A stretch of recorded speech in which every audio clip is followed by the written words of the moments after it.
Hello friends, आप सभी का स्वागत है हमारे चैनल पे। आज हम बाल विकास और शिक्षा मनोविज्ञान के प्रश्नों को लेकर आए हुए हैं।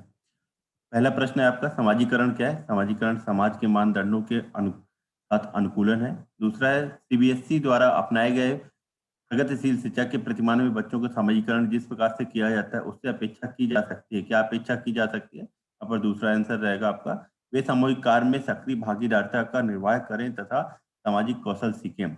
अगला प्रश्न है, निम्न में से कौन सा समाजीकरण की निष्क्रिय एजेंसी है? सार्वजनिक पुस्तकालय सार्वजनिक समाजीकरण की निष्क्रिय एजेंसी है। समाजीकरण एक प्रक्रिया है मूल्यों, विश्वासों तथा अपेक्षाओं को अर्जित करने की।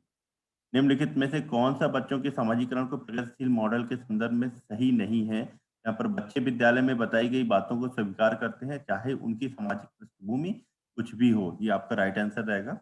अगला प्रश्न है, निम्नलिखित में से कौन प्रारंभिक बाल अवस्था अवधि के दौरान उन भूमिकाओं एवं व्यवहारों के बारे में जानकारी प्रदान करते हैं जो एक समूह में स्वीकार्य है? माता पिता एवं भाई बहन। निम्नलिखित में से कौन सा समाजीकरण का एक प्रमुख कारक है? इसमें से आपका परिवार सामाजिक का एक प्रमुख कारण है। जनसंचार माध्यम सामाजिकरण का एक महत्वपूर्ण माध्यम बनता जा रहा है। जनसंचार माध्यमों की पहुंच बढ़ रही है और जनसंचार माध्यम अभिवृत्तियों, मूल्यों और विश्वासों को प्रभावित करता है। ये आपका राइट आंसर रहेगा। अगला प्रश्न है, एक प्रक्रिया है जिसके माध्यम से मनुष्य शिशु समाज के सक्रिय सदस्य के रूप में निष्पादन करने के लिए आवश्यक कौशलों का अर्जन करना प्रारंभ करता है। समाजीकरण विकास के निम्नलिखित में से कौन सा एक उचित है? इसमें से सामाजिक सांस्कृतिक संदर्भ विकास में एक महत्वपूर्ण भूमिका का निर्वाह करता है। अगला प्रश्न है, विद्यालय और समाजीकरण के बारे में निम्नलिखित में से क्या सत्य है? विद्यालय समाजीकरण का एक महत्वपूर्ण कारक है। ये आपका राइट आंसर रहेगा यहाँ पर। अगला प्रश्न है, एक अच्छा अध्यापक विद्यार्थी के मध्य बढ़ावा देता है। किस चीज का बढ़ावा देता है? सहयोग की भावना को।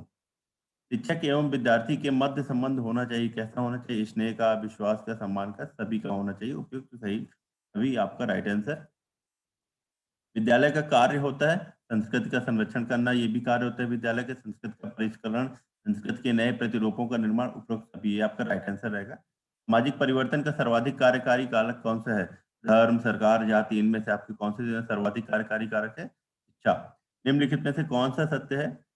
खेलना, संज्ञान और सामाजिक दक्षता के लिए सार्थक रहना, ये आपका सत्य रहेगा। शिक्षक द्वारा प्रश्न पूछना संज्ञानात्मक विकास में बाधक है, ये सत्य नहीं है। विकास और सीखना समाज सांस्कृतिक संदर्भों से अप्रभावित रहता है, प्रभावित रहता है, जबकि ये अभी इसमें यहाँ पर असत्य दिया हुआ है। शिक्षार्थी एक निश्चित तरीके से सीखते हैं, ये भी गलत है। राइट आंसर रहेगा, खेलना, संज्ञान और सामाजिक दक्षता के लिए सार्थक है। अगला प्रश्न है, शिक्षार्थियों को सबसे कम प्रतिबंधित विद्यालय वातावरण में रखने के माध्यम से विद्यालय दूसरे बच्चों को संवेदनशील बनाता है ताकि अलाभवंतित बच्चों को दबाएं नहीं और उन्हें नीचा न दिखाएं। अगला प्रश्न है आपका, डैश कक्षा में वास्तविक संसारिक समस्याओं से जटिल परियोजनाओं पर कार्य करते हुए अध्यापक व छात्र एक दूसरे के अनुभवों से परस्पर ग्रहण करते हैं। क्या क्या ग्रहण करते हैं? परस्पर सामाजिक रचनात्मक। वह अवस्था जब बच्चा तार्किक रूप से वस्तुओं या घटनाओं के विषय में चिंतन प्रारंभ करता है, क्या कहलाता है? आपका मूर्त संक्रियात्मक अवस्था। पियाजे के अनुसार संज्ञानात्मक विकास के किस चरण पर बच्चा वस्तु स्थायित्व को प्रदर्शित करता है? संवेदी प्रेरक चरण को। पियाजे के अधिगम के संज्ञानात्मक सिद्धांत के अनुसार वह प्रक्रिया जिसके द्वारा संज्ञानात्मक संरचना को संशोधित किया जाता है समायोजन कहलाता है। कुहल वर्ग के अनुसार शिक्षक बच्चों में नैतिक मूल्यों का विकास कर सकता है नैतिक मुद्दों पर आधारित चर्चाओं में उन्हें शामिल करके। वाइगोस्की बच्चों के सीखने में निम्नलिखित में से किस कारक की महत्वपूर्ण भूमिका पर हल करते हैं? ये सामाजिक। हमेशा याद रखिए कि जब भी वाइगोस्की का आएगा तो उसमें 90-95% आपका सामाजिक शब्द आएगा। पियाजे की अगर हम बात करेंगे तो वहाँ पर संज्ञानात्मक आएगा। लॉरेंस कोएल वर्ग की केस की अगर हम बात करें तो लॉरेंस कोएल वर्ग में हमेशा नैतिकता की बात की गई है। के द्वारा प्रस्तावित निम्नलिखित चरणों में से प्राथमिक विद्यालयों के बच्चे किन चरणों का अनुसरण करते हैं?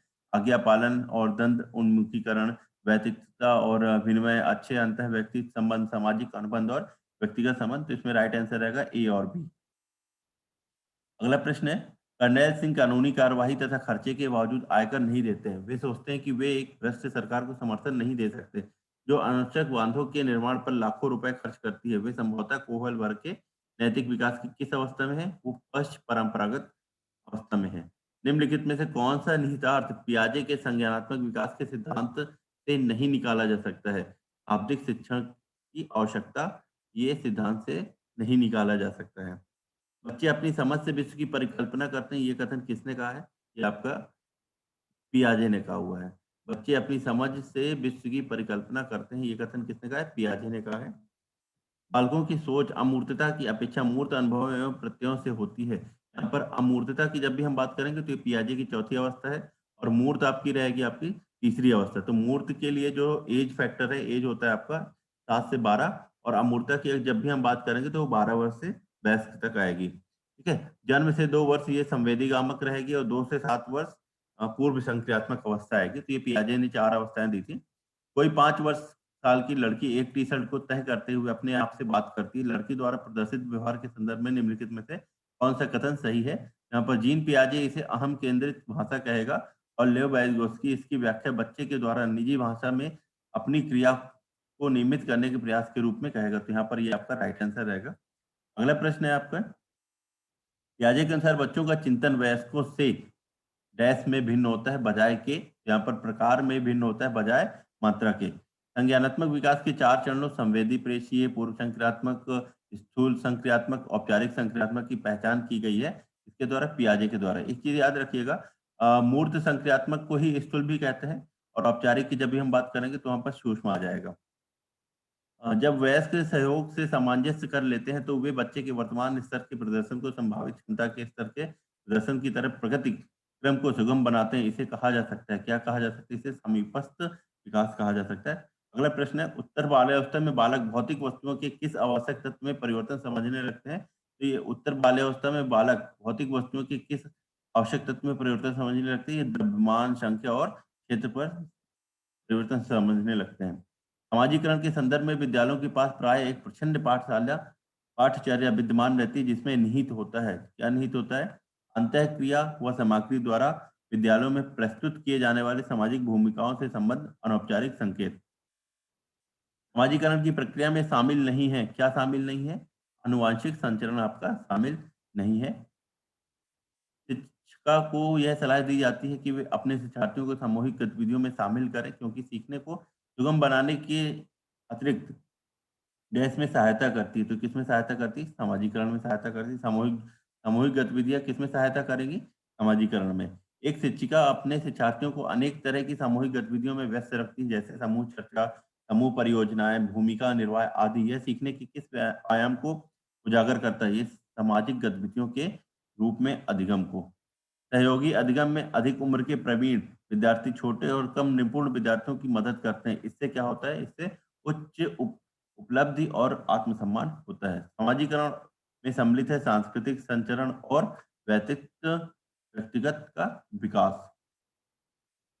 अगला प्रश्न है आपके स्क्रीन पर, बच्चे के समाजीकरण में परिवार भूमिका निभाता है। कैसी भूमिका निभाता है? यहाँ पर मुख्य भूमिका निभाता है। विद्यालय और समाजीकरण के बारे में निम्नलिखित में से क्या सत्य है? विद्यालय और समाजीकरण के बारे में सत्य है, विद्यालय समाजीकरण का एक महत्वपूर्ण कारक है। अगला प्रश्न है, निम्नलिखित में से कौन से समाजीकरण के गौण वाहक हो सकते हैं? इसमें विद्यालय, गौण मतलब दूसरा, विद्यालय और निकटतम परिवार के सदस्य। सेकंड मोस्ट की बात करें, गौण का मतलब सामाजिक पैमाने की विधि के अनुसार इनमें से सुपरस्टार अतिमानव वह होता है जिसे ज्यादातर लोगों द्वारा चयन किया जाता है।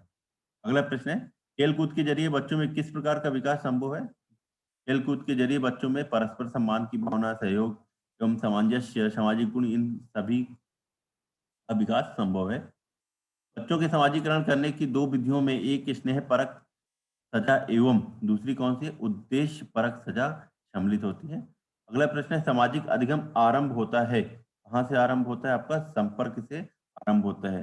आशा करते हैं आपको हमारे वीडियो पसंद आ रहे होंगे। अगले प्रश्न हम नेक्स्ट वीडियो में लेकर आएंगे। उसके लिए जय हिंद, जय भारत।